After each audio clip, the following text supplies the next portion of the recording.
네, 시청자 여러분 안녕하십니까. 2024년 8월 5일 송영진 방송입니다. 자, 오늘 이 시간에는요, 유데일리의 이 강서청 칼럼에 나와 있는 이재명의 난이라는 내용을 여러분께 좀 소개를 해드리려고 합니다. 매우 이 보수우파 국민들에게는 유의미한 내용인 것 같아서 여러분께 좀 전달을 하면서 함께 고민을 해보도록 하겠습니다.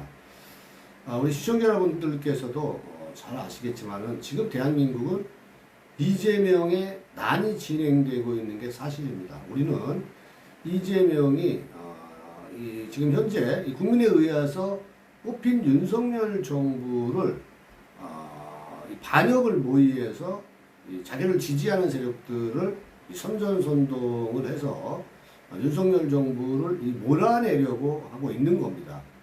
자, 그들은 이렇게 윤석열 정부를 끌어내리기 위해서 이 정상적인 사법 시스템을 무너뜨리고 검찰청도 없앤다 그러고 또 이재명을 수사한 사람들은 또 검사 탄핵을 한다 그러고 지금 난리가 아니겠습니까? 자, 결국은 이렇게 하는 이유는 이재명의 죄를 덮기 위한 거예요. 사법적 리스크를 덮고 윤석열 정부를 끝장내고 범죄 피고인인 이재명을 대통령을 만들겠다는 겁니다. 자, 이런 이재명과 민주당을 지지하는 국민들이 있어서 정말 우리가 놀라지 않을 수가 없습니다. 어떻게 범죄의 어떤 피고인 7개 사건 11가지 혐의로 재판을 받고 있는 사람을 지지할 수 있단 말입니까? 그래서 민주당이 변하지 않는 겁니다. 그래서 정청래나 이런 최민희 같은 이상한 뇌 구조를 가진 사람이 국민을 지금 혼돈 속으로 빠져들게 하고 있는 거죠. 자, 민주당은 이런 민주당을 지지하는 사람들은 국민들로 안 봅니다. 자, 이들이 아무리 나쁜 짓을 해도 부정부패를 저질러도 거하게 이 사회적 심판을 받아야 함에도 불구하고 이들이 반성하고 변화하지 않는 것은 왜냐하면 지지하는 세력들만 보고 가고 있기 때문이에요. 자, 그들은 국회를 장악하고 사법부, 행정부마저도 마구 흔들고 있습니다.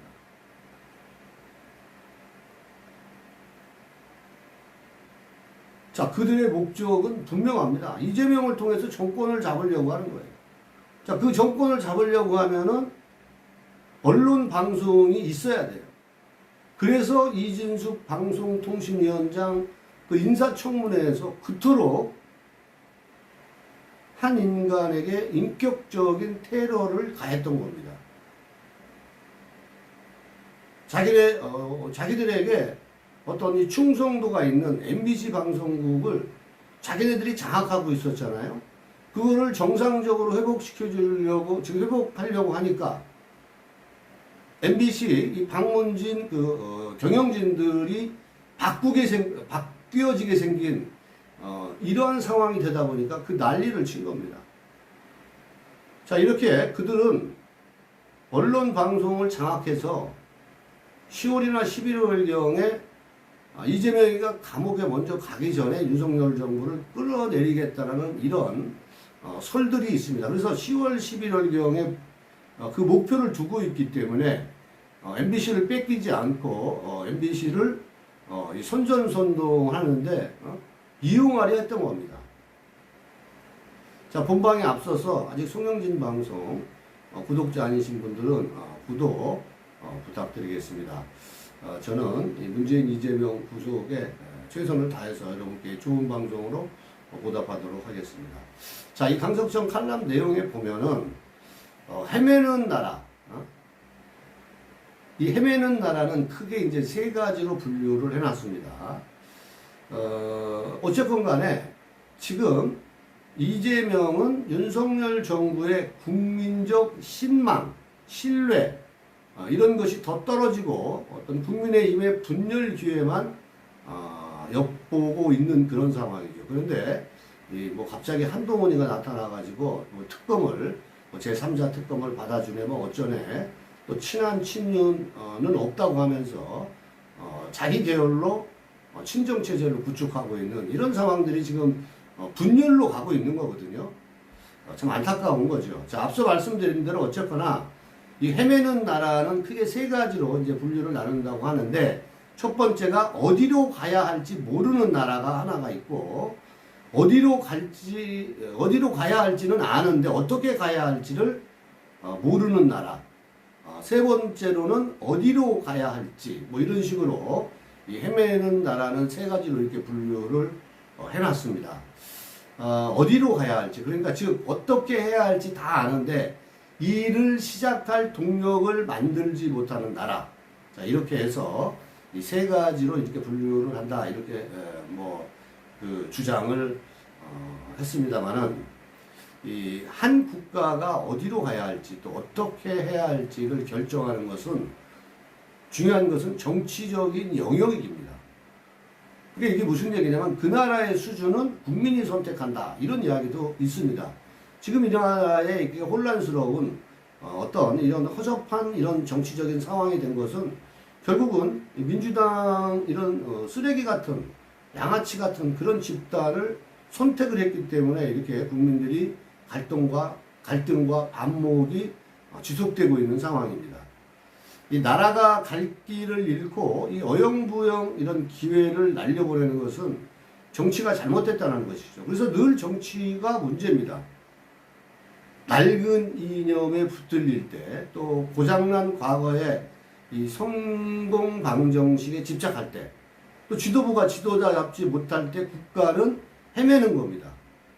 자, 후진국은 늘 방황하고 선진국과 반선진국은 항상 이 바른 길을 가는 것도 아닙니다. 후진국이 늘 방황하는 것도 아니고 선진국과 반선진국이 항상 또 바른 길로 가는 것도 아니다라는 그런 얘기예요. 지금 이런 거를 놓고 봤을 때 한국은 헤매고 있는 건 분명합니다. 22대 국회는 지난 5월 30일 문을 열었는데 한 2달 정도 됐죠. 그런데 여러분 보십시오. 탄핵이 7건이 넘고 민생 법안은 하나도 통과시키지 못하는 그런 상황입니다. 2달 동안 야당이 일방적으로 통과시킨 법률안이 몇 개고 이 발의 처리한 특검안 탄핵안이 몇 개인지 헤아리기조차 어려워요.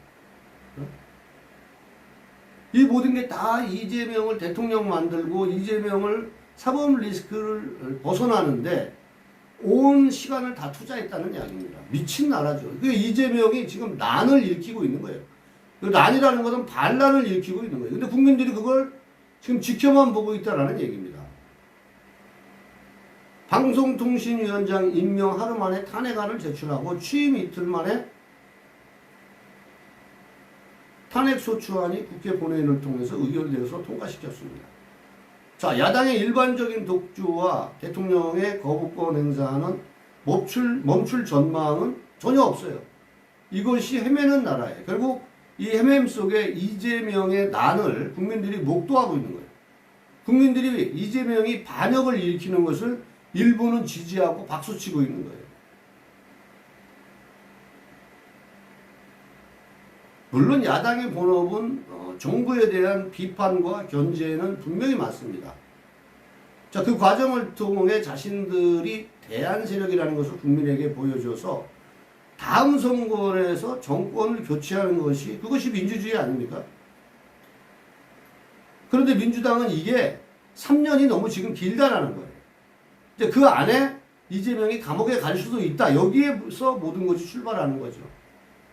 그러니까 대통령의 임기를 만료시까지 기다릴 수 없다는 겁니다. 그래서 지금 그 전에 정부를 무너뜨리겠다는 거예요. 그래서 많은 국민들은 빨리 이재명이가 감옥을 바라는데 이원석이나 이런 사람들이 제대로 지금 문재인 이재명 구속에 소홀하고 정치권의 눈치를 보고 있는 것이 사실입니다. 자, 이재명에 대한 유죄 확정 선고가 내려지기 전에 윤석열 정부를 마비시켜서 대통령이라는 자리에서 끌어내려서 이 조기 선거를 실시하려는 그런 목표가 지금 정해져 있다는 거예요.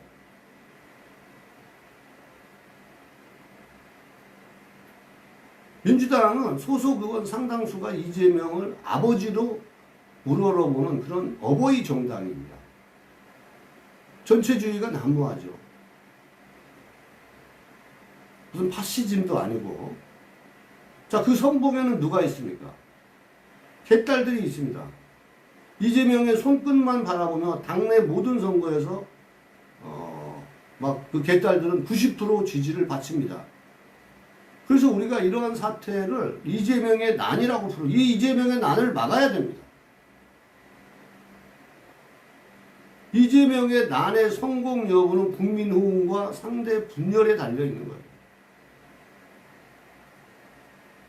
국민들이 막아내야 되고, 또 국민의힘당은 분열이 되지 말아야 되는데, 이상한 한동훈이가 김경률, 또 뭐 진중권 이런 애들을 데리고 와가지고 정통 보수주의를 먼저 지금 끌어내리려고 하는 겁니다. 그래서 사실은 이준숙 이 방통위원장이 많은 보수 국민들이 열광하는 것도 진짜 보수주의가 나타났기 때문이라고 생각을 하는 거예요. 이거를 국민의힘당은 알아야 되는 거거든요. 왜 그분한테 열광을 하는지. 역사 인식이라든가 여러 가지 이런 부분들이 여러분들 지금 대한민국 공직자, 보수 공직자 중에서 그런 분만한 사람이 있었습니까? 자, 그런데 여러분 실제적으로 이재명이 정권을 잡을 수 있다고 생각하십니까? 저도 정확히는 모릅니다만은, 이 보도 내용에 보면, 이 최근 여론조사를 예로 들었는데, 자, 이재명을 차기 지도자로 꼽는 비율은 22%입니다. 자, 취임 이후 최저 지지도를 보이는 윤석열 대통령의 이 최저 기록은 28%예요. 이재명을 지지하는, 지금 이재명이 차기 지도자다. 이렇게 생각하는 사람이 22%. 윤석열 대통령은 최고 낮을 때가 28%. 자, 이렇습니다. 대통령의 지지도는 30%대에 있고, 30%대에 있다가 20% 떨어졌지만은, 이재명의 지지도는 올해 들어서 한 번도 30% 이상을 넘어간 적이 없어요. 또 이재명의 지지도는 27%로 이재명 당의 지지도는 또 27%입니다. 민주당 지지율을 말하는 거죠. 자, 국민의힘당은 또 33%입니다. 총선에서 의석을 휩쓴 인천, 경기 지역에서조차 민주당은 31%, 국민의힘당은 34%. 또 그럼 서울은 어떠냐? 서울에서는 민주당이 24%, 국민의힘당이 33%.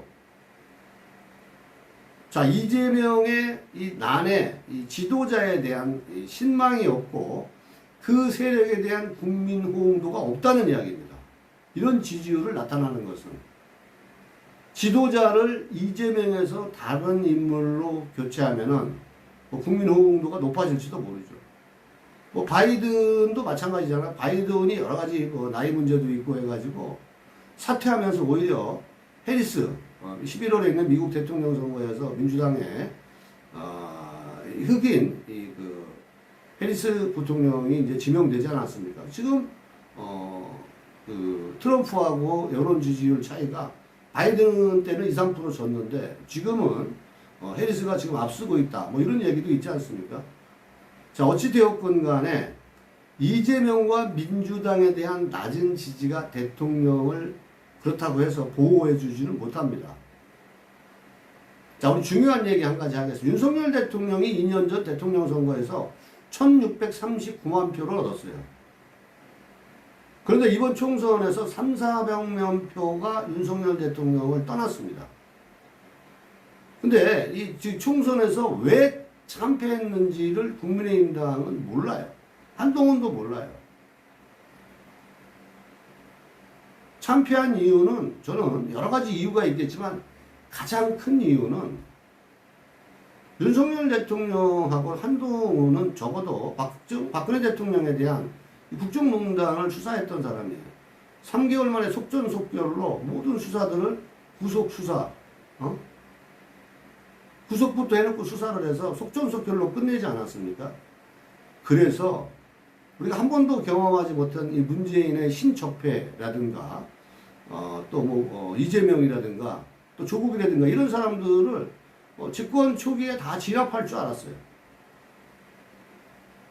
근데 전혀 그런 상황들이 이어지지 못하고 오히려 이재명이 죄가 없는 것처럼 만들어져 가는 그런 현상들이 일어나지 않았습니까?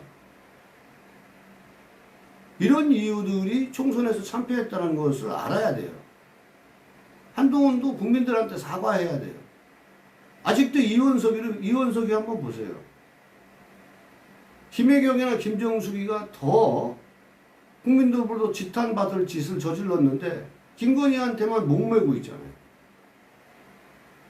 뭐 쓸데없는 사과를 하는 거예요. 김혜경이 김정숙이한테는 아무 말도 안 하고 김건희 수사에서만 유독 법은 만연 앞에 평등하다 그러면서 거기에는 성역도 예외도 없다고 그렇게 이야기를 하면서 검찰 조사를 폴리스 라인에 세우지 못했고 또 사과를 받으라고 지시했는데 사과를 못 받은 것에 대해서 국민 여러분께 사과드린다. 이런 입장문을 발표하는 이런 상황이 되고 있는 거죠. 그러니까 이재명의 난에 동조하는 세력이에요. 검찰총장이라는 놈이 어떻게 그럴 수가 있습니까? 그리고 한동훈은 자기 친정체제를 구축을 한다고 이런 것들에 전혀 귀 기울이지 않고 있는 그런 상황이라는 것을 말씀드리는 겁니다. 그러니까 이재명의 난이 지금 성공적으로 진행되고 있다 이렇게 볼 수밖에 없는 거예요. 보수라는 것은 보수가 이재명에 맞설 수 있는 민주당과 맞서가기 위해서는 통합과 포용 말고는 제일 좋은 게 없어요. 친정체제를 구축하면은 이게 무슨 중도가 확장이 됩니까? 전혀 잘못된 방향으로 한동훈이가 가고 있다는 것을 말씀을 드리는 겁니다. 이런 식으로 가다가는 이재명의 난이 성공할 수밖에 없어요.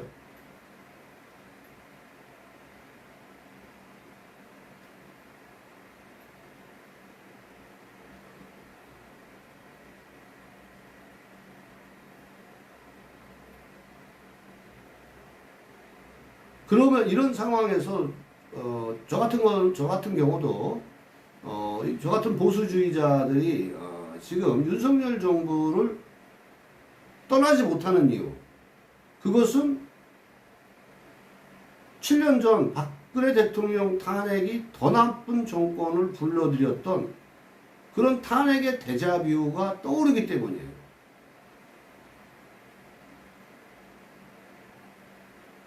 아무튼 보수 국민들도 박근혜 대통령 탄핵에 동조를 하지 않았습니까? 근데 그거를 지금은 후회를 하고 있는 거예요. 왜 후회를 했느냐? 문재인의 지난 5년을 보면서 저거는 안 되겠다. 그래서 많은 국민들이 문재인하고 이재명은 구속, 이런 거학은 척결해 주기를 바란 거죠. 고등법원 항소심에서까지 2년형을 받은 조국이도 실형을 살게 하지 않는 이유를 도대체 모르겠어요. 그러니까 그들이 활개를 치고 활보를 하는 거 아니겠습니까?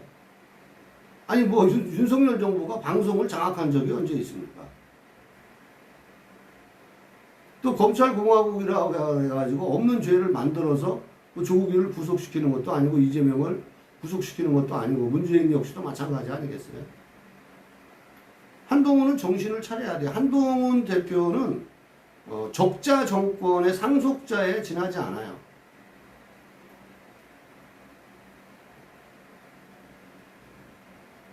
그리고 사실은 국민은 검사 출신이 나라를 어떻게 운영하는지, 이런 또 인사를 어떻게 하는지에 대한 것은, 이런 부분들을 또 국민과는 어떻게 소통하는지 뭐 이런 부분들을 이제는 너무나 잘 알고 있어요. 검사는 윤석열 검사 한 번으로 저는 족한다고 생각해요. 윤석열 검사 대통령은 윤석열 하나로 저는 족하다고 생각합니다. 한동훈은 절대 보수의 리더자가 될 수 없고, 이런 식으로 정통 보수 자리를 짓누르고 그 위에 진중권, 김경률 이런 작자들과 함께 하려고 하는 이런 상황 속에서는 이재명의 난을 저는 막을 수 없다, 이런 생각을 갖는 겁니다. 어디로 가야 하는지 알고 어떻게 해야 하는지도 알면서 헤매는 나라를 돌려 세우기라는 것은 쉬운 일이 아닙니다. 이재명의 난을 우리 보수 국민들께서 반드시 더 이상은 이것을 지켜만 보지 마시고 모두가 뜻을 모아서 문재인 이재명 구속을 반드시 시킬 수 있도록 국민들이, 이 보수 국민들이 통합하고 서로 포옹하고 포용하고 그렇게 해야 이재명의 난을 막을 수 있다, 이런 생각을 갖습니다. 오늘 영상 여기까지 하겠습니다. 감사합니다. 아직 송영진 방송 구독자 아니신 분들은 구독과 좋아요 다시 한번 부탁드립니다. 감사합니다.